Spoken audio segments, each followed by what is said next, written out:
Well, leaders, welcome back with us again to another episode of Business Leadership Experts.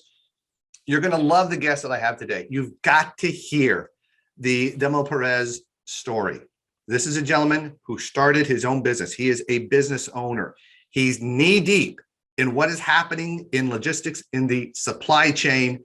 It's a story I found fascinating. You got to hear this story because it's fascinating on a few different levels. Demo, please introduce yourself to our audience. Hello, my name is Demosthenes Perez. All my friends call me Demo since I was a kid. Demo is a long Greek name, but I'm from Panama. Born and raised in Panama, and I've been here all my life. So I'm about to reach the fifth floor. So I will be 50 years old very soon. Okay, a young 50. Yeah. So, Demo, explain to us a little bit before you got to IPL. You didn't make this leap overnight. It took some years of experience. Give us a little bit of build up to what you were doing before IPL. You guys got to hear this.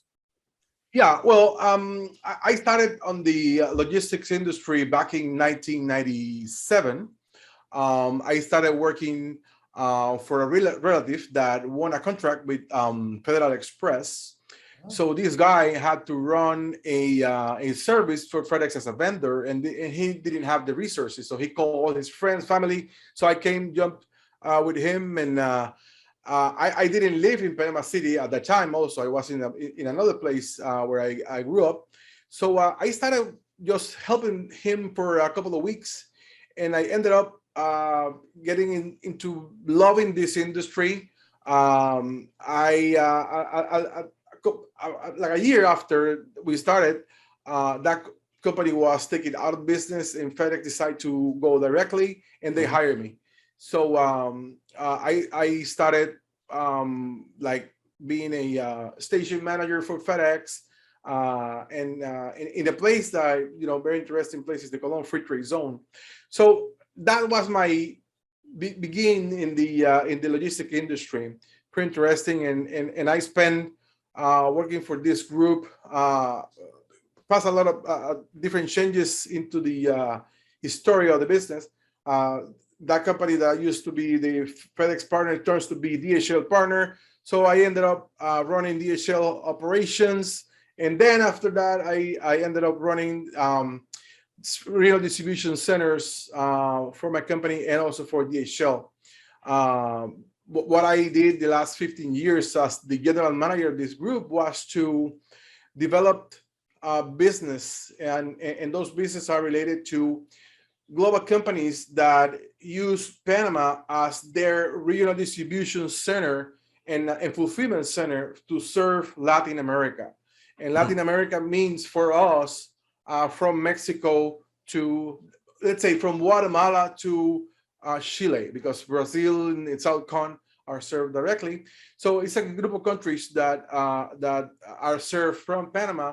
So I became an expert of developing the business for these 4,500 companies and global companies in general, because they need to understand how to work here. So during that period, I think I worked in over 200 projects for global companies. Of course, not all of them became into a realization, but was a huge experience, Mike, because I had the chance to learn from companies that are in all areas of business, from pharmaceutical to industrial to high tech to healthcare to beverage to clothing, auto parts, you name it, mining equipment.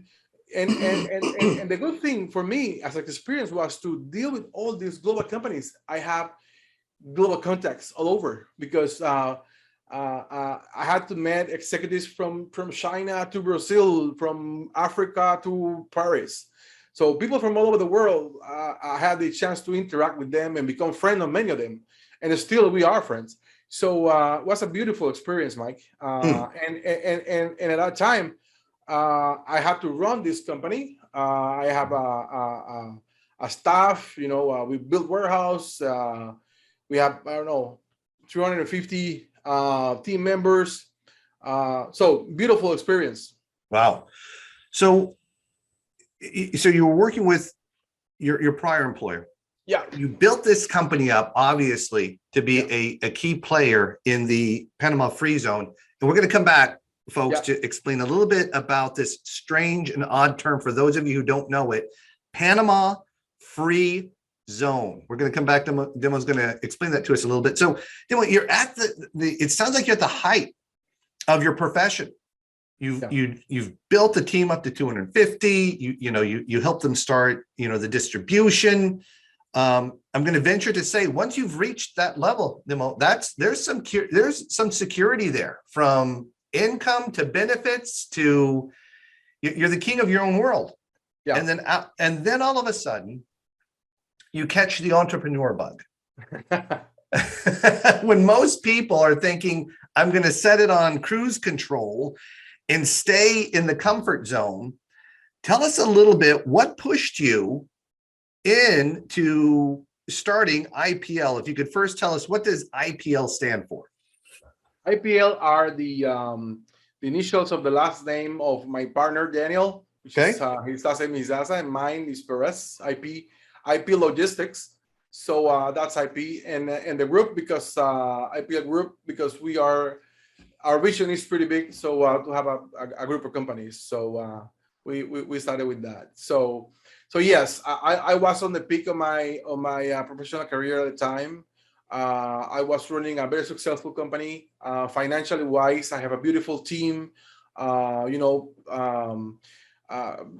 the benefits, good salary, assistant, all what you want to have in a position like this. But I started the last years in that position. I started to feel that I was needing something else. I wanted to grow the company. I wanted to export the company. I want to, I was not the owner. And the board, the owner of the company, they have a different plan. Mm-hmm. So, I started to feel that need, because I grew up in a business family, in an entrepreneurial family, from my grandfathers, my father, everybody. So I had this dream to have my own business, right? So many people told me in times that, why you don't build your own thing? You have everything. You have everything.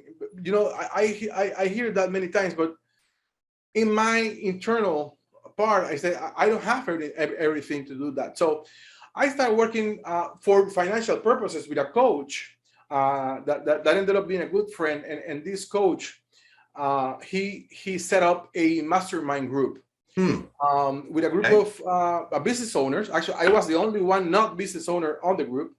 And he challenged us to, actually, he also did it, to set up a stretch goal. Every one of us in the group had to set a stretch goal, and my goal was to build my own company, right? So we start working, we start meeting frequently, and he came with the idea, we need to go to a Tony Robbins seminar, the Unleash the Power Within.